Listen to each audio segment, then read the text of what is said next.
and people say my Subi is loud. Welcome back to another video, guys. I hope you guys are doing well. I am actually pretty pumped for what we're going to do in this video. The end game for the Legacy was just to get a VF52, slap it in, reliable tune, and enjoy the car. That really was it. So I was in a Facebook group, specifically Legacies, and a guy was asking if you get a Chinese VF52, if it's legit, worth it, good quality, so on. I feel like the answer is fairly obvious. Someone else in the group made a comment basically saying, instead of just buying a VF52, if the hot and cold side are still salvageable, change out the cartridge for a billet 11 blade one. And I was like, oh, like what's that all about? And apparently this guy has put these modified turbos in 5 different cars, and they've all been doing very well. The power gain that he was claiming was crazy. On pump gas, so 93, the car was making 350 wheel. I think that's a little high. I don't think the car is going to make that. But if it makes, 300, just over 300, that's going to be pretty sweet. Like, that's going to be faster than my STI. Being I'm the type of person that is the mentality of, once you're in there, let me just do it kind of thing. I was like, well, the turbo's not in. We got to get a tune. We're already in that process. Like, let's just do it.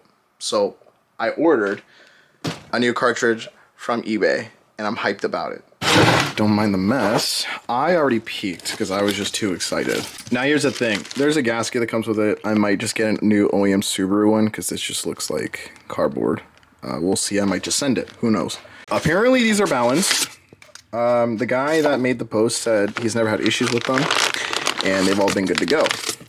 So I was, this guy sold me.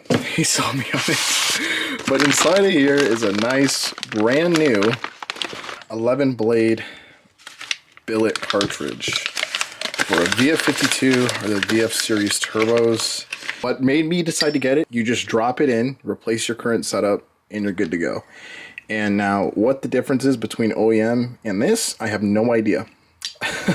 I'm not gonna lie, but I'm excited to see what this does. But let me show you the other reason why I decided to do this. She spins though.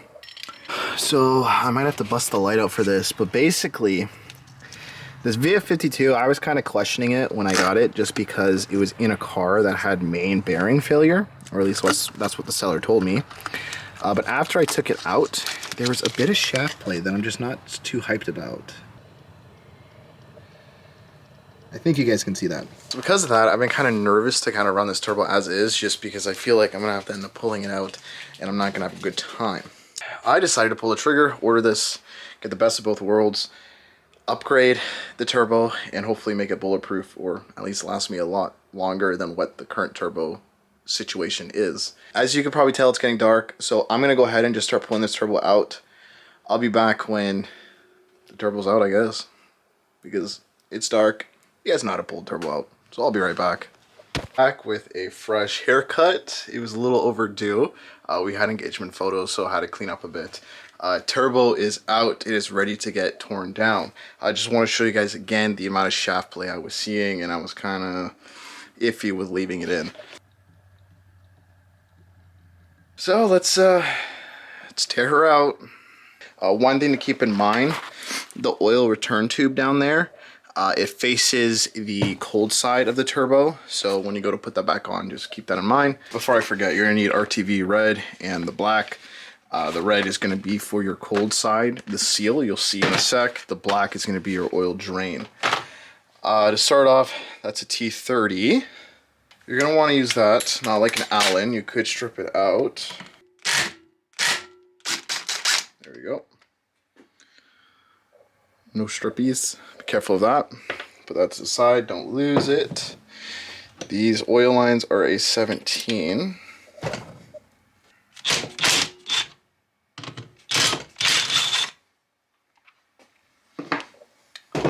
Gets the job done right. Comes right off. Let's take off the hoses here. We are not going to be reusing this for my setup, so it doesn't really matter if you just cut them off or what. But they're pretty easy to take off anyways. To the side. Okay, let's get this wastegate off. So back here, there's a little clip. So we gotta knock that off. Yeah, you can get this off just by prying it. Just like that. Don't lose it. I gotta figure out where mine just flew. Now, I believe these are 8 mils. These aren't on very tight because you're going into an aluminum body. When you tighten these up too, you don't want to make them too tight. Could strip them out pretty easy.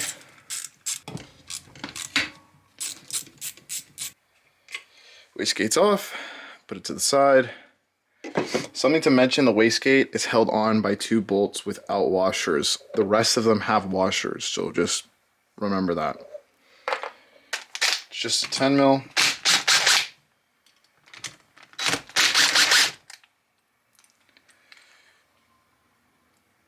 Surprisingly, the gasket's in one piece. Look at that. Well, not so much. It's a little chewed up there, so it's a good idea to replace these. Let's finish up with the cold side.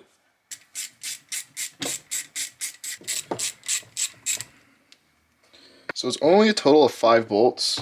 3 are gonna have the washers, and then 2 don't. And remember, those are for the wastegates. Keep that in mind when you put it back together. And now, if we're lucky, this should just split fairly easily. And I'm just going to encourage it to come off by hitting the hot side. Just a little.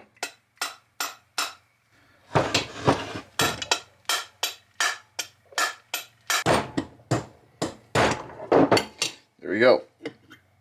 So that is why we need the red RTV. Obviously, this side we're not going to be using, so we're not going to bother cleaning that. But when we go to install this, we're going to clean this up real nice and make sure we get rid of all that old red RTV. But for now, put it to the side. All right, now for the hot side, I believe it's again a 10 mil. I just take it right off, really.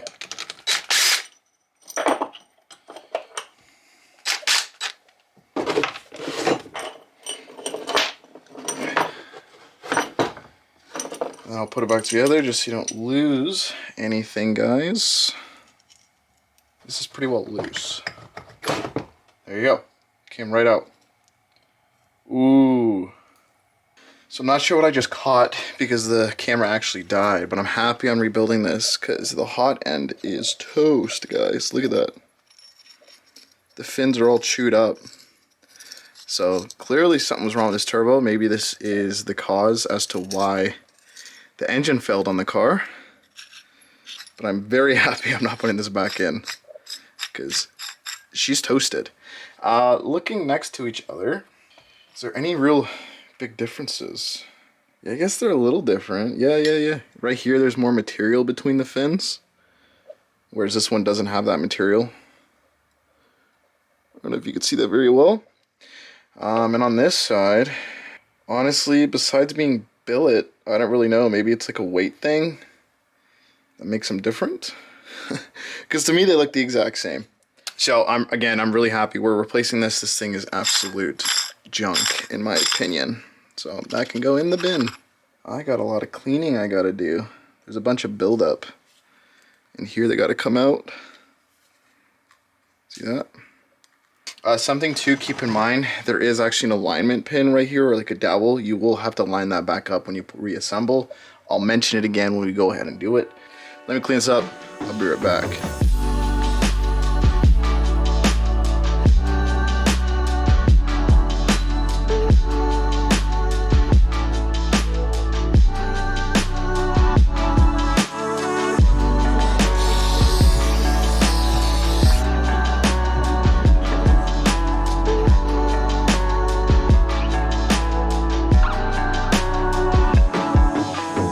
Spent probably, I don't know, 10-15 minutes cleaning this out, and you really want to make sure you get all that red RTV gone and as much gunk out of it as possible, because you're gonna have to seal this area up again and you just don't want any grease or grime in there. To get into the edges inside, you could use like a pick it out. I found a really small flathead did the job. Then use just a little bit of a red Scotch-Brite and some brake cleaner, and it is pretty well clean. I think I'm happy with that. And obviously be careful, you don't want to gouge out any areas. You want to keep this pretty well looking the same as factory. Now the fun part of the red RTV. This is one of those scenarios where you can't put too much. So I'll go ahead, get a layer on this thing. And once I'm happy with it, we can go ahead and start the final install and put everything back together. So I will be right back. Now it's time to reassemble this. I went ahead and put a thin layer on there. I'm even wondering if it's a little thick, but I think it'll be okay. And we have the hot side as cleaned out as good as I'm gonna get it. I'm gonna go ahead, spray everything down one more time with some brake clean. Now the hot side shouldn't matter as much. The cold side for sure, you wanna make sure everything's nice and clean. So I'll just give it a little spray.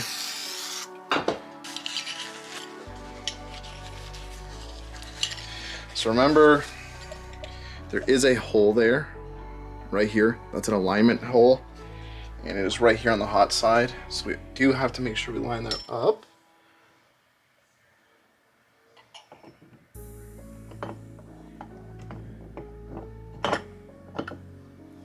And it drops right into place. So now it's time for our V-band. Kind of wish I remembered how it was on, like what side the bolt was. I might try to look at photos after just to confirm that it's on the right side. V-bands clamp pretty well when everything's lined up, so you don't have to over torque it. So I'll leave it like that for now. Now I really want to clean the surface here before I go ahead and put the cold side on.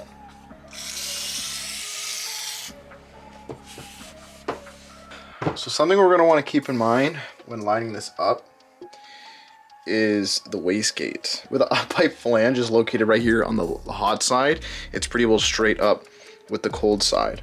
So I'm kind of just going to leave it up, and then what we'll do is we'll put the wastegate on and use that to line it up.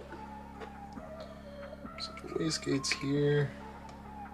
Okay, so it does have to get clocked just a little bit. Then remember the two 8 mils without the washers is what holds on the wastegate. And honestly, that's probably the easiest way to line it up. I'm not going crazy tight with these 8 mils, guys. You don't really want to wrench on them too hard. You have to keep in mind, we're threading this into aluminum, so you can pull the threads pretty easily, and you don't want to do that, trust.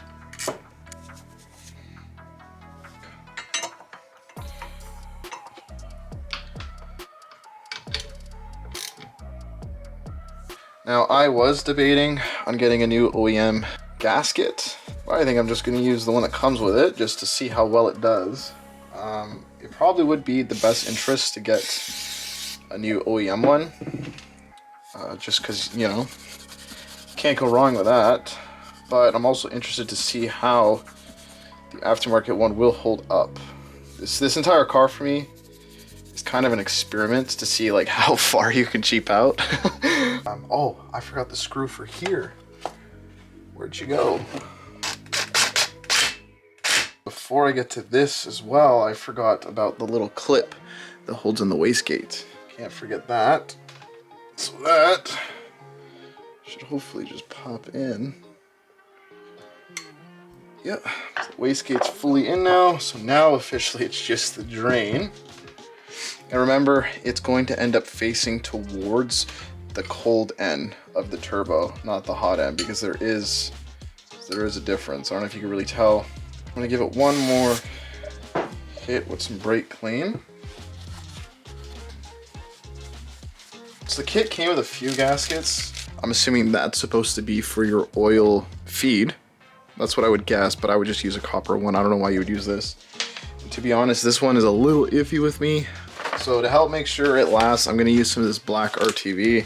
And worst case scenario, if it does leak eventually, we can always go in a later date and we can fix it. I'm realizing I just put a lot of this stuff on there. And here,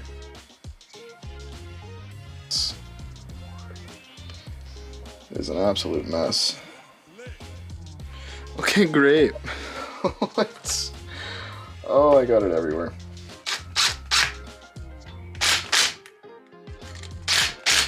I think we're ready to throw this back in. I'm just gonna double check this V-clamp position here. Now we are ready. The last thing, which we guess we could put on, is the banjo bolt for the oil feed. That will get final install inside the car, but you know, for now we can put it back. And actually, because I got a Grimsby top mount, I'm gonna go ahead and throw the flange for it on right here.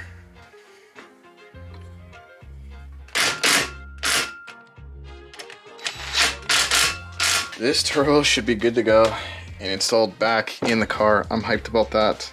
Zero shaft play whatsoever. Gorgeous. All right, so one thing that I was unsure of that I looked up is apparently you don't actually have to break these turbos in. From my understanding, whenever you do a new turbo or change the cartridge or whatever, there's nothing to break in. You just run it. If a turbo is going to fail, it's going to happen right away. That is it for this video, guys. That is our VF52 ready to drop back in with a billet wheel, a billet compressor wheel. I am pumped about it. I'm excited to see what this thing does. I'm actually very happy too we decided to do it because I just had a feeling there was something up with this, and you can just see it's completely chewed. So this is just garbage. I don't know what else you would do with it other than trash it. And I know you could technically rebuild these, but for what it costs to actually just get a full replacement, they can just drop in and save time and not have to worry about making sure it's balanced and all that. Like, just go for it. It's fairly inexpensive. I forget what the price was. I think it was around 200 Canadian. I'll post a link to it below anyways, the eBay listing, if you guys do want it. I think it's worth it. We'll find out for sure though once we start tuning. I'm excited to see what happens. If you are excited to see what's going on with the build, what numbers we're gonna get, how the turbo is gonna perform with all the new fueling mods and everything we've done, please feel free to leave a like, comment, and subscribe. And see you in the next one, guys, and take it easy.